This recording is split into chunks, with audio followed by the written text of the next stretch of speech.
सजेई हेउछि बुढ़ी माँ बोहू माने मुहरे हलदी लगे देउछंती नुआ साड़ी पिंधाई देउछंती बड़ पुओ मार लुह को निज गामुछारे पोछि पकाउछि पछ कथा भूली जन्म कला माँ को पुणी कोले नहीं सेवा शुश्रूषा करने आगे आसिछंती पुओ और बोहू। भद्रक जिला चांदबाली ब्लॉक महुलिया पंचायत श्यामदासपुर गाँवर ये होउछंती सेई कौशल्याकर जी कि अंधार राति रास्तार घुषुड़ी घुषुड़ी चलुथिले आउ ये होउछि आजिर दृश्य तफात मात्र 24 घंटार। एबे टिके सुनि नेबा निज घर को फेरी पुओ बोहू और नाती नातुणी पाखरे किपरि अछंती कौशल्या। किछि असुविधा नहीं हाँ मिनर बिना असुविधा नहीं सकाळे हाँ। 9 पट बिस्कुट खाइती 2 थर चा पानी पीची आ गुड़ मुड़ी देले मुंड टिपी देले मुंड कुंडेई देले बेणी पारी देइथेले अल्प तुति बोली कोठी जट खसी पड़ी 4 जण 4 वक्त खाइबा को दउचंती जड़े पान दुकुतारु एते देई जाउछु दौड़ा बळी मी खाइमी बोली। वर्ष वर्ष धरी माँ को पचारु नथिबा पिला एबे हठात किपरि बदली गले। घटना हेउछि ओडिशा रिपोर्टर रे प्रथमे बाजिबा परे सबुआडे ही खबर आलोडन सृष्टि करिथिला। कौशल्या को वृद्धाश्रम नेबाकू अंटा भिड़िथिला प्रशासन। विभिन्न स्वेच्छासेवी संगठन मध्य सहयोग पई आगे आसिले। खबर प्रसारण परे तत्परता मध्य देखाइथिले परिवार सदस्य। शेषरे निज भूल स्वीकार करी घर को आनिथिले माँ को। पूर्वरु खाली खटियारे सोउथिबा बुढ़ी माँ पई चकाचक बेड पड़िछि। मार सेवा जत्न करने सहित हलदी लगाई नुआ साड़ी पिंधाई स्नेह ममता ढाली देइछंती।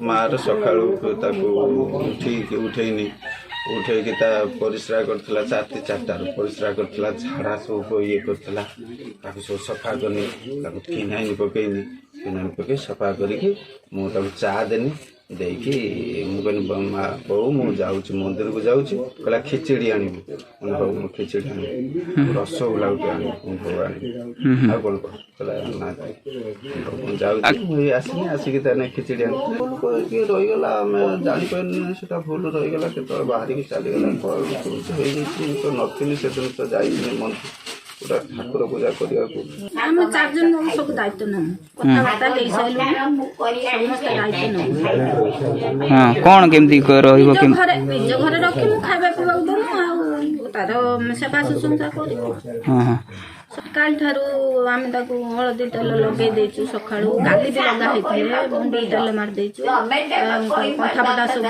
रखिचु धुआ धुई करी वर्षा तो ढाळु धुआ धुई करि पाइलुनी रहिछि सब फेर चेंज करके तेल कलम फिनाइल पकई घर द्वार सफा करके कलु। अन्य पक्षरे एही घटना रे जिला प्रशासन मध्य संपूर्ण सहयोग हाथ बढ़ाई। खबर संक्रांत रे मुख्य शासन सचिव अवगत हेबा परे तुरंत सहायता पाई निर्देश देथिले। एहा परे प्रशासन तत्पर होई संपृक्त व्यक्तिंक घरे डीएसएसओ पहुंची सरकार तरफ आर्थिक सहायता स्वरूप 10,000 टंका और औषध देथिले। एथिसह घटनार जेपरी पुनरावृत्ति न हुए सेथिपाई पुओ बोहू को तागिद भी करिसंती।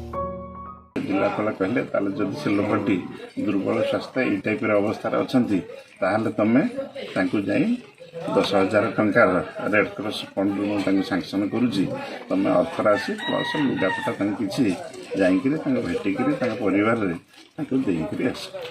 जहाँ जहाँ अच्छी से बुझे दायित्व ने बड़ पु निजे अच्छा प्रेजेंट अच्छा कथा सहित आ बड़ पु सब दायित्व ने बुझे अन्य भाई मान भी पु मान बुझेबे किसी असुविधा हेनी से जहाँ सेवा जत्न नवा था ने किसी प्रोब्लेम हेनी बोली से निजे कहते माँ भी तो अच्छा बर्तमान आम निजे देखलु आउ किसी असुविधा हेनी बोली भावुँ आईन अनुसार से देखू से अनुसार कार्यानुष्ठान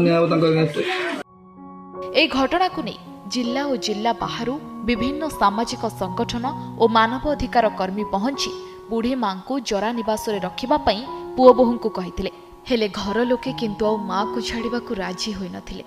से जहाँ भी होना कहीं 80 वर्षर यही बुढ़ी माँ को पुओ बोहू कोले समस्ते यहाँ स्वागत करिसेंती। चांदबाली वासुदेव दास का रिपोर्ट, ओडिशा रिपोर्टर।